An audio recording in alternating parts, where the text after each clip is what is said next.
La compétition de demain, ce sera une performance environnementale et sportive. Je suis Stéphane Le Diraison, skipper du bateau Time for Oceans. Le bateau Time for Oceans, c'est un bateau de catégorie IMOCA, un bateau de 18 mètres, inscrit sur le prochain Vendée Globe 2020, donc j'étais aussi sur l'édition 2016. D'un côté, je participe en tant que sportif à toutes les courses de ce circuit, et d'un autre côté, au travers du nom que porte ce bateau, il y a un engagement fort pour la préservation des océans et la protection de l'environnement au sens large, auprès du public, avec les partenaires et auprès des institutions. Stéphane nous ouvre les portes des locaux de son team, Time for Oceans, où les murs arborent fièrement des photos de ses dernières courses et des slogans pour l'océan. À peine débarqué d'une semaine sur l'eau pour se préparer au prochain Vendée Globe, il nous raconte le chemin de son engagement à la croisée de la course au large et de l'éducation à l'océan. Écoutons. J'ai grandi à Lorient. Et ensuite, mon parcours de vie fait que j'ai quand même pas mal bougé, de par mes études, de par ma vie professionnelle, en gardant quand même toujours cet ancrage lorientais.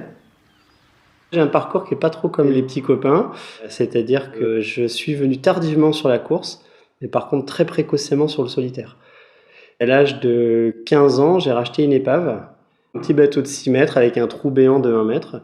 J'étais en la fin de la 3e et je l'ai rénové de mes mains. Alors, mon père, pour me permettre d'avoir un but, un objectif, il avait identifié ma passion pour la mer.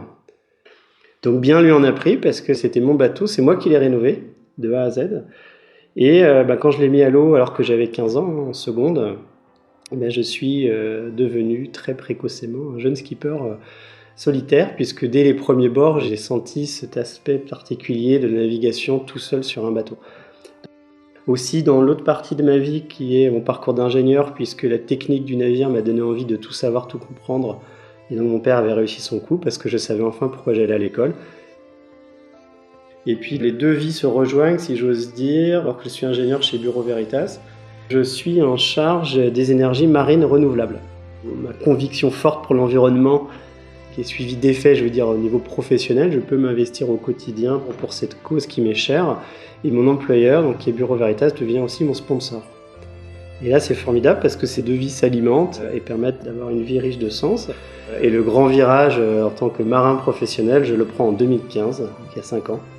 De basculer sur le circuit professionnel IMOCA et je ne me suis pas fait, supplier pour y aller quand j'ai eu l'opportunité. Qu'est-ce que tu ressens quand tu es seul en mer ? Plein de choses positives. Moi je ressens plein de choses positives. D'ailleurs là je reviens d'une semaine en mer tout seul et les retours à terre sont toujours un peu étranges. Alors, qu'est-ce que je ressens déjà ? C'est un univers qui nous ramène à ce qu'on est, c'est-à-dire pas grand-chose finalement. On se rend compte que tout seul, on ne peut pas faire grand-chose. On se rend compte de l'immensité de la planète, des océans. Parce que dans cette vie du XXIe siècle où on court ventre à terre sans même savoir véritablement pourquoi, et bien là, c'est l'occasion au contraire de prendre du recul par rapport à tout ça. Alors c'est pas une recherche spirituelle délibérée, mais ça s'impose par soi-même de se retrouver tout seul face à l'océan. Bien, l'espace-temps devient différent, l'espace tout court devient différent parce qu'on se rend compte que l'échelle, même sur un bateau de course qui va vite, en Irlande, là où j'arrive, finalement c'est pas juste à côté. On devient aussi tout petit par rapport à la force des éléments, donc c'est une très belle leçon d'humilité.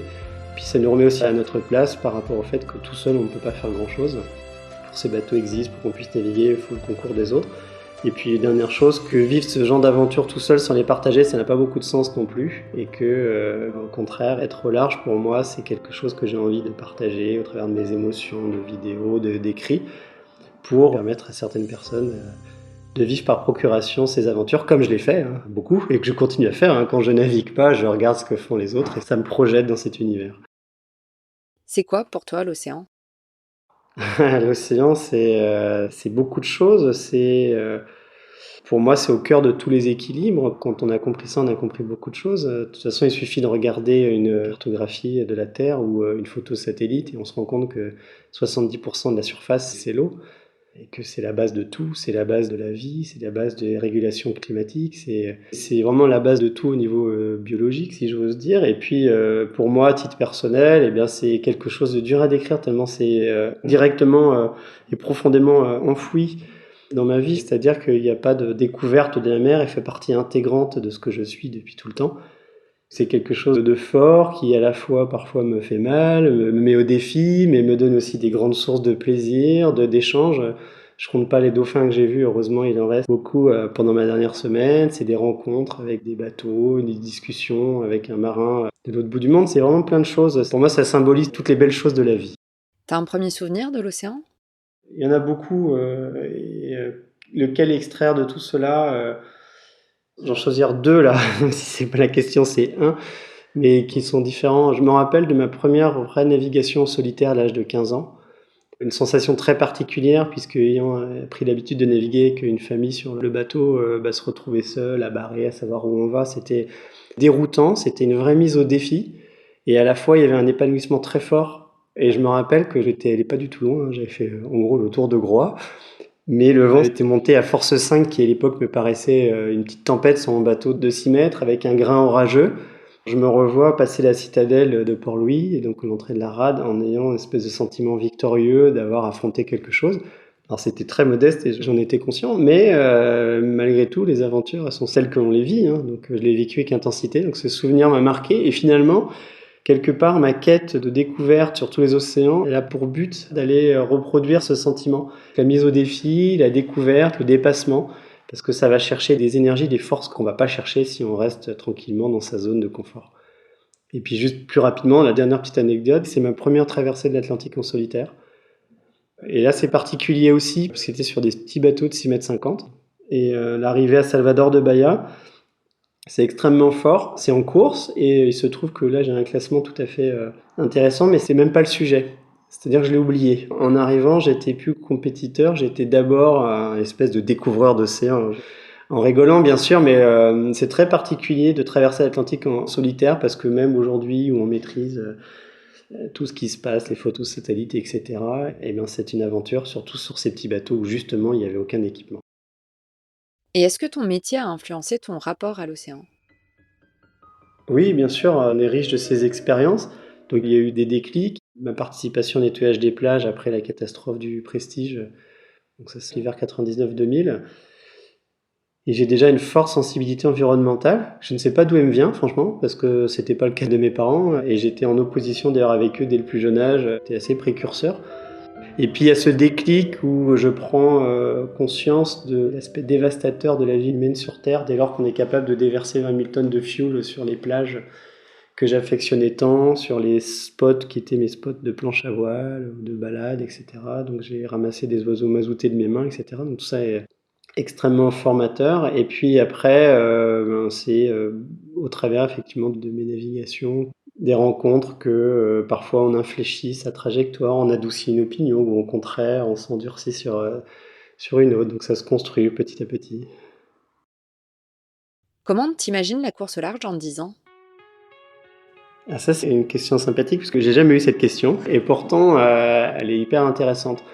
Moi je l'envisage comme quelque chose de assez différent de ce que c'est aujourd'hui, puisque je pense que la position de coureur au large en général, consistant à se focaliser sur la performance sportive et technologique, ne tiendra plus, parce que le monde d'une manière générale, le monde occidental en tout cas, est en recherche de valeur. C'est vrai auprès des individus, c'est vrai au niveau des entreprises, qui ne peuvent plus se satisfaire d'une simple entre guillemets activité économique, mais pour être crédible dans leur secteur, pour recruter, dans la motivation interne, il faut aussi associer tout ça à des valeurs.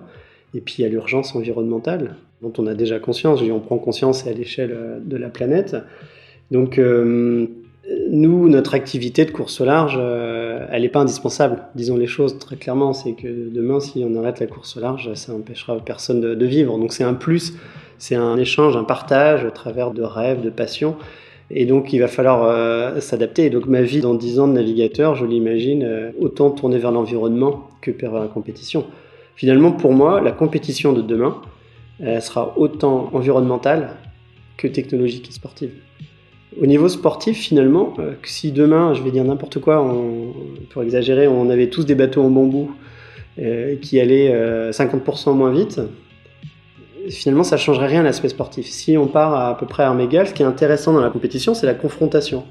Battre des autres, en soi, ça n'a aucun intérêt. Ça, c'est la notion d'un record, et personnellement, ça ne m'intéresse pas. Et l'aspect technologique, cher à notre sport, puisque c'est un sport mécanique, et ben justement, il faut lui donner une nouvelle vie mettre ces belles énergies, tous ces cerveaux qui réfléchissent avec des foils, des matériaux pas possibles, comment on peut aller plus vite, machin, il faut continuer, mais avec des nouveaux paramètres. Et bien maintenant, c'est très bien tout ça, mais comment on peut construire des bateaux différemment ? Comment on peut faire des bateaux qui soient à la fois plus durables, avec moins d'empreintes, environnementales, comment on peut maîtriser leur fin de vie, comment on peut les réutiliser, etc., etc. Et pour moi, tout ça doit faire partie prenante de l'histoire, et donc la compétition de demain, ce sera une performance environnementale et sportive. On va dans le bon sens ?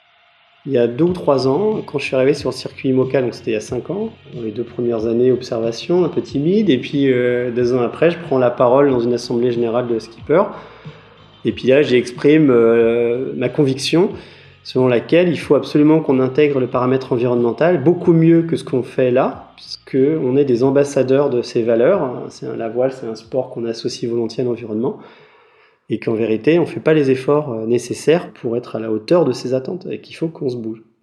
Aujourd'hui, il y a un collectif de coureurs qui s'est créé, qui s'appelle La Vague, qui a été créé un petit peu avant le confinement et qui a redoublé d'intensité pendant le confinement, justement parce que les skippers avaient du temps à consacrer là-dedans et c'était heureux. Et aujourd'hui, il regroupe plus d'une centaine de skippers et de personnes qui gravitent autour du milieu. Ça veut dire que, loin d'être une pensée isolée, ce que je partageais avec les skippers est aujourd'hui une pensée qui devient de plus en plus relayée, et ça fait un effet boule de neige. Est-ce que les changements environnementaux sont une source d'inquiétude pour toi ? C'est même fondateur pour moi. Ce qui s'est passé dans mon expérience personnelle, c'est en 2016, donc quand je fais le Vendée Globe. Comme tous les autres skippers, je reçois à bord des observations satellites de la fonte des glaces. En rentrant de mon Vendée Globe, j'ai une idée saugrenue. Je me suis dit, tiens, et si je comparais toute la trajectoire des glaces avec la trajectoire des marins que je suivais quand j'étais adolescent. Je pense à Jean-Luc Vandenesse, Alain Gauthier, des gens du Vendée Globe des années 90. Donc j'ai ressorti leurs cartes que je gardais religieusement dans ma table de nuit d'enfant.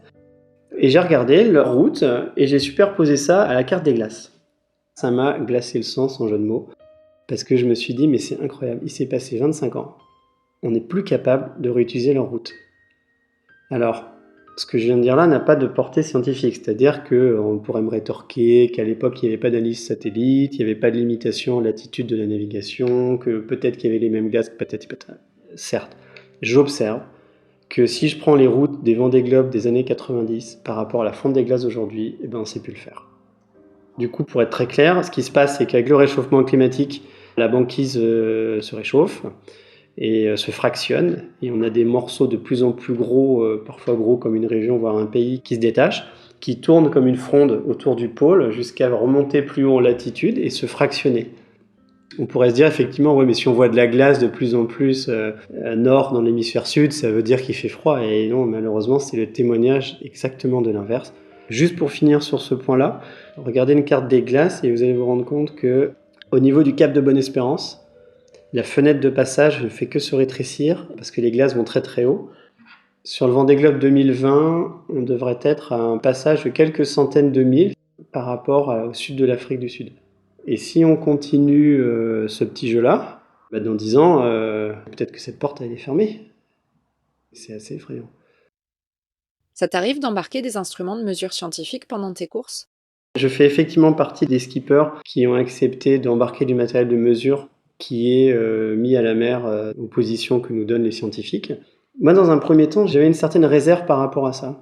Parce que je me suis dit, oh, ça c'est une posture de certains skippers qui veulent se donner bonne conscience en larguant du matériel, alors que franchement, on n'a pas besoin de ça. Et puis je m'y suis intéressé, et j'ai parlé surtout avec des scientifiques. Et là, je me suis rendu compte que j'étais complètement dans l'erreur, et que même au XXIe siècle, loin de bien tout connaître, les paramètres d'évolution, de la montée des eaux, du CO2, de l'acidification, etc., eh bien, il y a des zones énormes dans lesquelles on est dans l'inconnu. Enfin, dans l'inconnu, en tout cas, on a des mesures extrêmement faibles. Donc là, j'ai complètement changé, hein. Bien sûr que je vais embarquer du matériel, bien sûr que je contribuerai, et puis ça fera, je vais emporter 20-30 kilos, et c'est pas très grave. Honnêtement, entre nous, la différence de performance de nos bateaux à 20 ou 30 kilos près, elle est anecdotique, et sauf à ce que ça se termine à 27 secondes sur une ligne d'arrivée après un tour du monde où on pourrait discuter de l'avoir embarqué ce matériel ou pas. Voilà, pour moi, il n'y a pas de sujet. Il ne devrait pas y avoir de sujet, et par chance, il y a de plus en plus de marins qui se rattachent à cette idée-là, et c'est heureux. Pour toi, ce serait quoi l'enjeu principal auquel fait face l'océan aujourd'hui ? Ils sont tous importants, mais il y en a un qui me tient particulièrement à cœur parce que là, il est extrêmement visible, quantifiable, il y a des actions possibles à court terme, c'est la prolifération du plastique. Et ça me rend fou de voir qu'on ne prend pas du tout les mesures qu'il faudrait et qu'on continue à s'enfoncer dans la voie de l'usage unique, alors qu'on est en train de joyeusement contaminer la mer, et j'utilise à dessein le mot contaminer. Les quantités de plastique qu'on jette à la mer, elles sont monstrueuses, que c'est pas une vue de l'esprit, même chez nous on l'observe, que dans des zones comme certaines parties de l'Asie ou de la Méditerranée, à l'embouchure du Nil, c'est catastrophique, que ça impacte toute la chaîne alimentaire et qu'in fine ce plastique revient dans nos organismes. Donc pour ceux qui ne seraient pas convaincus et qui jettent leur mégot dans une ville à 800 km de la mer et qui ne se rendent pas du tout compte que ce mégot il finira dans la mer et dans leur assiette. Je vais prendre un risque en parlant, mais quand on parle du coronavirus, on a privilégié depuis de nombreuses années, y compris à l'hôpital, l'usage unique. Avant, il y avait des chambres de stérilisation, des blouses, des gants, des machins, et puis ça avait des coûts, tout ça, donc on a supprimé, on a remplacé allègrement par tout ce qui a usage unique. Et donc, dans l'esprit des personnes, et même dans des communiqués que font le gouvernement, ils parlent de masques chirurgicaux jetables à utiliser. Et moi, ça me rend dingue. Parce que c'est une preuve d'irresponsabilité au niveau de l'environnement. C'est-à-dire qu'on veut résoudre une crise sanitaire en amplifiant une crise environnementale, qui sera peut-être in fine demain beaucoup plus grave encore que la propagation d'un virus. Et je dis pas qu'il faut pas lutter contre le virus, c'est juste pour illustrer le fait qu'en utilisant des produits au contraire réutilisables, lavables ou en hôpitaux qui pourraient être réutilisés, restérilisés, eh bien on pourrait tout autant contrer ce virus, mais sans mettre à la benne des millions de tonnes de plastique. C'est ce qu'on est en train de faire en ce moment. Qu'est-ce que tu penses de la place qui est accordée à l'océan dans les discussions politiques ?